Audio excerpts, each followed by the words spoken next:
오늘 말씀을 전하기 전에 배경을 좀 설명을 드리겠습니다.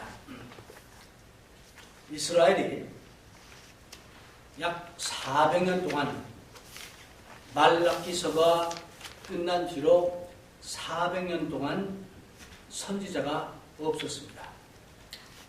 그래서 그 400년 동안은 어찌 보면 하나님의 음성을 전하는 선지자도 없었고, 그 400년 동안에 이스라엘 내에 많은 내전도 있었고, 또 그러다 보니까 종교적으로 굉장히 이제 부패하고, 사람들이 이제 믿음을 통해서 어떤 희망과 하나님의 음성을 제대로 듣지 못하는 그런 시기가 있었습니다. 더더군다나 로마 제국이 팔레스타인을 점령하고 아주 정말 강력하게 그 이스라엘을 통치하고 있던 그런 시대입니다. 그래서 이제 그 나라의 여러 가지 이제 정치적으로도 부패하고 종교적으로도 힘을 잃어버리고 이제 사람들은 어디를 찾아가 할지 무엇을 의지해야 할지 모르는 그런 시대가 있었습니다. 그렇게 400년 동안을 지나다가 로마 제국은 점점 더 강해져 가지고 자기네 나라가 다시 독립할 수 있다는 가능성은 잊어버려 가는 그런 시기에 세례 요한이라는 사람이 등장합니다. 오늘 아침 성경 공부하면서 우리가 읽은 대로 이 세례 요한은 제사장 아버지와 스가랴 또 엘리자베스라는 그 어머니 사이에서 태어납니다. 근데 엘리자베스가 이미 나이가 많아가지고 아이를 출산할 수 없는 그런 시기였어요. 근데 천사가 나타나서 내가 수태를 하고 아이를 낳을 텐데 그 이름을 요한이라 하라. 그렇게 천사가 얘기합니다. 우리가 성경을 통해서 잘 아는 대로 요한은 이렇게 기적적인 그런 어떤 기적을 통해서 태어납니다. 그러고는 요한에 대한 얘기가 30년 동안 없어요, 성경에.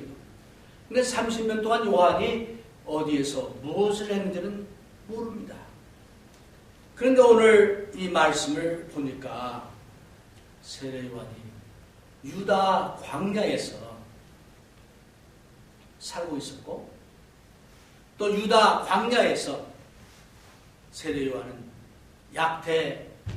낙타 그 옷을 가죽으로 이제 옷을 입고 끈을 메고 메뚜기와 그 꿀을 먹으면서 야인처럼 살았더라 라고 나옵니다.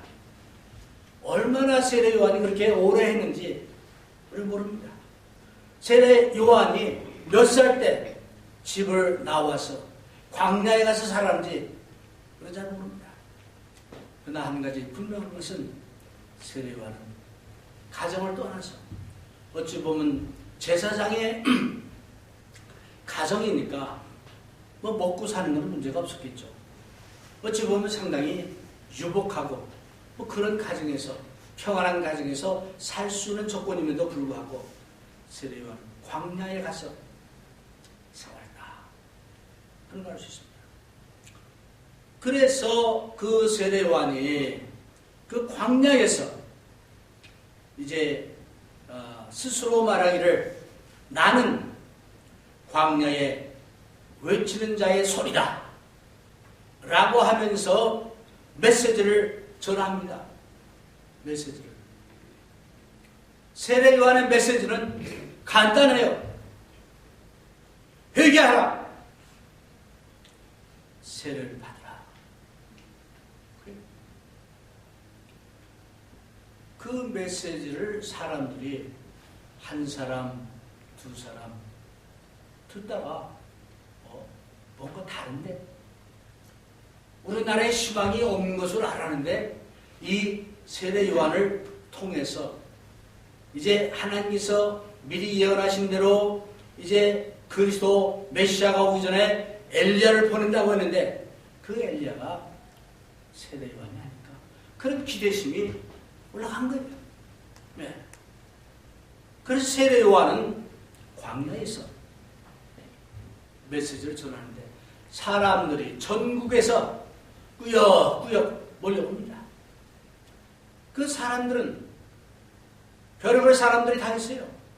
공부를 많이 한 사람, 공부를 못한 사람, 남자, 여자, 노인, 아이들, 제사장, 죄인들 등등 여러 종류의 사람들이 나름대로 어떤 메시아에 대한 희망을 가지고 세례 요한을 찾아온 거예요.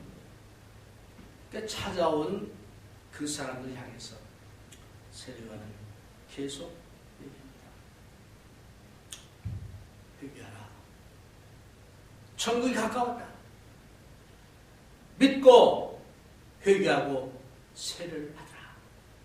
라고 세례 요한은 이제 가르치고 이제 외쳤습니다. 근데 오늘 본문 말씀을 보니까 세례 요한이 광야에서 그렇게 하고 있을 때에 이제 누가 옵니까? 예수님께서 그에게 찾아오십니다. 그래서 예수님의 고향은 나사렛입니다. 그 13절에 보니까 이때에 예수께서 갈릴리로서 요단강에 이르러 요한에게 세례를 받으러 하신대. 그러니까 많은 사람들이 광야, 요단강 가있는 그 광야에 있는 세례 요한에게 찾아왔는데 예수님도 세례를 받으시러 그곳에 왔었더라. 그런 얘기예요. 그럼 예수님의 살고 있던 데는 나사렛. 나사렛에서 그 세례 요한이 있는 그 광야까지는 뭐 어림짐작으로 한 60마일 정도 됩니다. 60마일. 뭐 그렇게 멀지 않죠. 지금은 자동차로 하니까. 그러나 당시로는 걸어서 가야 했으니까 상당히 먼 거리입니다. 근데 예수님이 찾아간 목적이 뭐냐? 세례를 받으러 가셨다는 겁니다.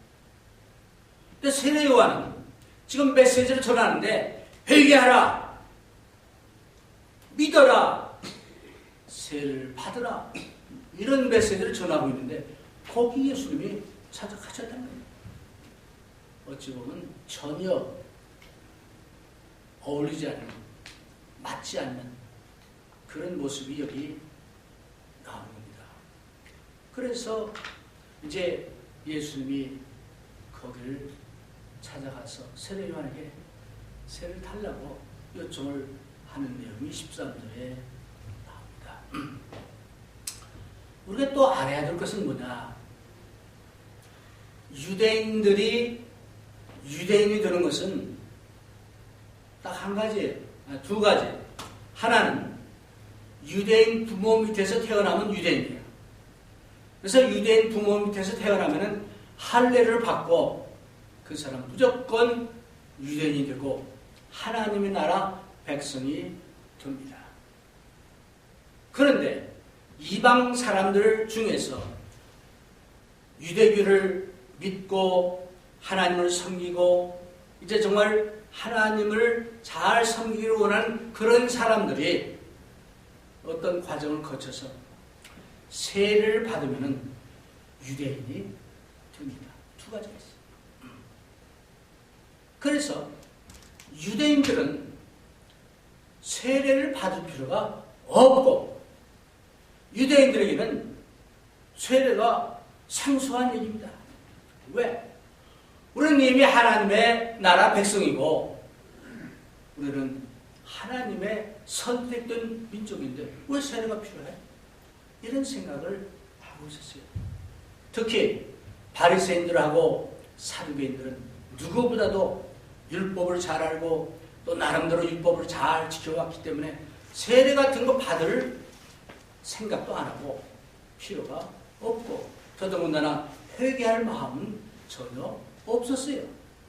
그네들을 향해서 세례 요한이 메시지를 전하는데 회개하라, 세례를 받으라 얘기합니다. 그러니까 마가복음이나 다른 데 보면은 거기에 세례 받고자 온 사람들 중에 바리새인들도 있었고 사두개인들도 있었습니다. 그러니까 이 세례 요한이 뭐 어떻게 알았는지 모르지만 아마 옷차림이나 이런 거 보고 알았겠죠. 그 사람들을 대놓고 얘기하기를 독사의 자식들아. 겁나는 일이에요. 독사의 자식들아. 누가 너희들이 당할 화를 면하게 하려 하느냐 하고 그네들에게 세례 준 것을 세례 요한은 거부하는 듯한 그런 얘기를 합니다. 왜? 그네들은 마음으로 회개하지 않았기 때문에. 그런데 그 세례 요한에게 예수님이 찾아오십니다. 그 세례를 달라고 합니다. 그러니까 14절에 보니까 요한이 말려 가로되 내가 당신에게 세례를 받아야 할 터인데 당신이 내게로 오시나이까? 이 얘기를 보면은 세례 요한은 이미 예수님의 어떤 분인 것을 알고 있었어요. 근데 나중에 요한복음을 보면 세례 요한이 확실하게 알지는 못했지만은 예수님이 그리스도인 것을 그는 짐짓 알았어요. 그러니까 예수님이 세례 달라니까 아니 제가 받아야 하는데 왜? 예수님은 죄가 없으시고 예수님 세례를 받을 필요가 없는 분인데 세례를 달라고 하니까 세례요한이 얘기를 한 겁니다. 그래서 이제 여기서 그 세례요한이 좀 전에 바리새인들이나 사두개인들에게는 막 회개를 안 한다고 호통을 쳤는데 예수님이 세례 달라고 하니까 이런 얘기를 한 거예요. 그때 예수님이 대답하시되 이제 허락하라. 우리가 이와 같이 하여 모든 의를 이루는 것이 합당하니라 하신대. 네. 예수님이 세례 요한에게 얘기하기를 나에게 세례를 줌으로 모든 의를 이루는 것이다. 하나님께서 세례 요한을 통해서 모든 사람들에게 세례를 주라고 명하셨습니다. 세례 요한이 바로 그 세례 주는 일을 하고 있었습니다. 그러니까 예수님이 거기에 오셔서 나도 다른 사람들처럼 나에게도 세례를 줌으로 하나님의 의를 이루게 하라 라고 말씀합니다. 예수님은 이 땅에 오실 때 또 오셔서도 죄 없이 사셨습니다. 히브리서에 보면 분명히 나오죠. 그렇지만 그 예수님께서는 회개하고 죄사함 받는 세례가 아니라 그 세례를 통해서 다른 사람들과 이제 동참하고 또 세례를 통해서 당신이 나중에 십자가를 통해서 온 세상 사람들을 구원하실 것을 그래서 보여주신 거예요. 예수님의 이제 하나님께 순종하는 그런 모습을 볼 수 있고 예수님께서 나중에 십자가를 통해서 이제 모든 사람들의 죄를 사해 주실 것을 이걸 통해서 우리가 알 수가 있습니다. 로마서 6장에 보니까 세례는 뭡니까? 세례는 예수 그리스도와 함께 장사 지내는 것이라 했어요. 예수님이 십자가에서 달려 돌아가신 것처럼 우리 또한 우리의 사람을 십자가에 못 박고 즉 물속에 장사 지내고 다시 새 사람으로 태어나는 것이 세례다. 바로 그런 것을 이루기 위해서 예수님께서 여기서 이런 말씀을 합니다. 예수님의 삶을 통해서 회개에 합당한 열매를 예수님은 계속 맺어왔죠. 예수님은 또한 이 땅에 사시면서 죄를 진 것이 아니죠. 그럼에도 불구하고 예수님께서 그 세례를 받으심으로 모든 죄인들과 같이 동참하고 또 그것을 통해서 나중 이제 십자가를 통해서 이제 구원의 사역을 하시는 것을 우리가 볼 수 있습니다.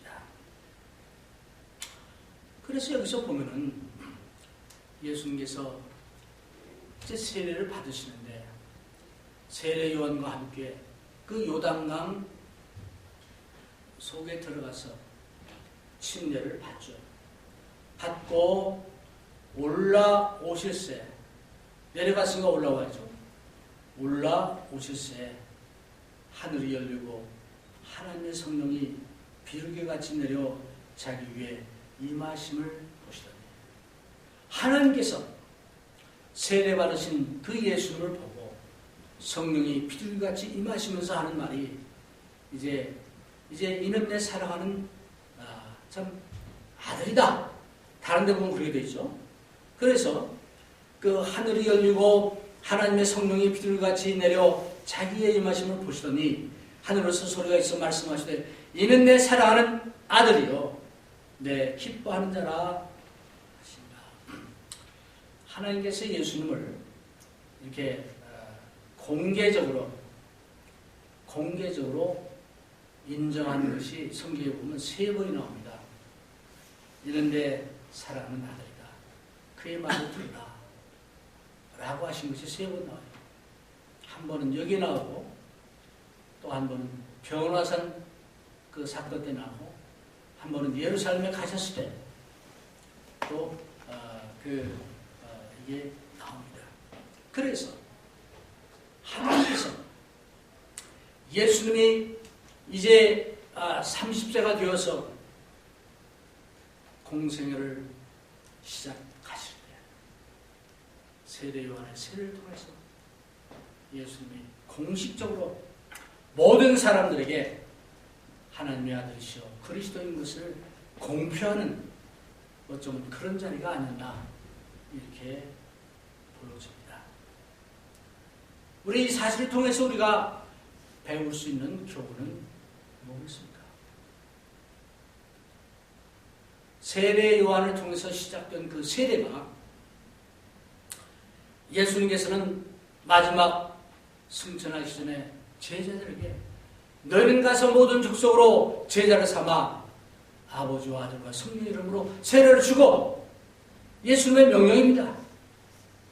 그래서 그 명령을 받아가지고 사도행전에 보니까 그 사도시대의 사도교회들은 어디 가든지 복음을 전했고 꼭 세례를 주는 모습을 여러 군데서 봅니다.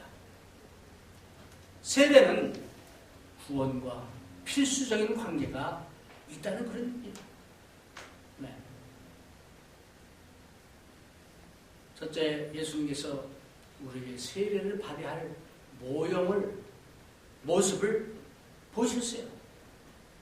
그래서 우리도 이제 믿고 회개하고 예수님의 그 이름으로 세례를 받는 것은 당연한 처사다. 그런 얘기죠. 네. 사도행전에 여러 군데 나옵니다. 왈고왈부할 뭐 그런 게 없어요. 그래서 세례는 우리가 구원받는 그 필수 과정임을 우리가 알 수 있다. 두 번째는 우리가 이제 사도행전 이런 데를 통해서 세례를 받고 구원을 받은 사람을 사도행전에 보니까 하나님께서 그 사람을 교회에 더해 주셨더라. 교회에 교인이 되는 것은 믿고 회개하고 이제 고백하고 세례받는 그 사람들을 교회에 더해 주셨다. 하나님께서. 이거는 너무나 분명한 얘기입니다. 어떤 사람은 그 뭐 꼭 그래. 아니에요. 성경에 나와 있는 말씀입니다. 그래서 이 과정을 통해서 우리는 이제 9월에 단절에 설 것이고 교회에 이제 멤버가 되는 것임을 분명히 알 수 있습니다. 예수님께서 갈릴리에서 멀리 요단강까지 세례를 받으러 오신 것은 그냥 오신 것이 아니고 그가 그리스도이심을 공표도 하고 하나님께 순종하는 그런 모습을 보이시고 또 예수님께서 죄가 없지만은 우리 모든 사람들의 죄를 감당하시기 위해서 십자가에 달려 돌아가심을 예시한 그런 모습이 우리가 아닌가 그렇게 생각합니다. 여러분이나 저나 우리의 어떤 능력이나 우리의 힘으로는 스스로 구원을 받을 수 없습니다. 우리가 해야 할 것은 예수님을 믿어야 합니다. 그 예수님이 내 죄를 위해서 죽으셨음을 믿어야 합니다. 믿고 내 죄를 회개해야 합니다. 예수님을 주님으로 고백을 하고 세례를 받을 때 그때 이제 하나님께서 우리 모든 사람들에게 성령을 선물로 주신다 약속했습니다. 저는 이 말씀을 준비하면서 우리가 왜 지난주에도 말씀드렸지만 왜 세례받는 것을 주저하느냐 큰 이유 중에 하나가 우리 교만한 마음입니다. 나는 괜찮은데 내 스스로 알 수 있는데 아마 그렇게 생각할 수 있습니다. 그러나 우리 모두는 연약한 존재요. 우리의 힘만 가지고는 구원을 받을 수가 없습니다. 예수님의 십자가가 필요하고 예수님의 도우심이 필요하고 하나님의 은혜가 필요합니다. 그러기에 우리 자신의 죄를 고백하고 회개하고 예수 성부와 성자와 성령의 이름으로 세례를 받음으로 구원받는 우리가 되어야 됩니다.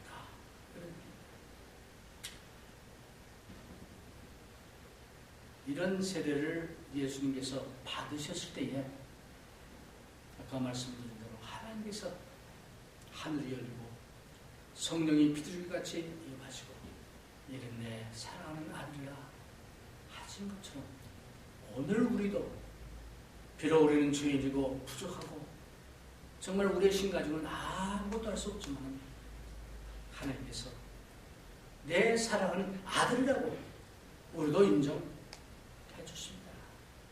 그런 인정을 받을 때 그 우리의 삶은 어떤 삶이 되느냐? 우리 삶은 주님의 평강이 넘치는 삶이 될 수 있고 우리의 모든 삶을 하나님께서 인도하시고 하나님이 책임져 주신 것을 믿어야 되겠어요. 이사야 40장 보면은 40장 29절에 피곤한